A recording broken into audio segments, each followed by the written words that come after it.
Okay, this is a brand new, it's an IRD dumper 25. So dump bed goes up and down. This opens up as a tailgate, swings open, the sides swing down, whatever you need it to do.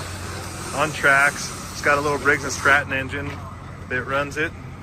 And then hydraulics, it's got a 3-speed transmission with how fast you go. So anyway, in transit, this piece got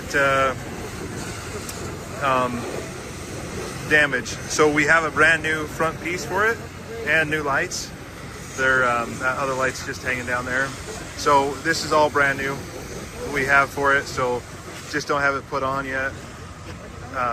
But it will have this brand new piece on it, so it'll still look new. Anyway, but hydraulically dumps, forward and back, kind of a cool little unit.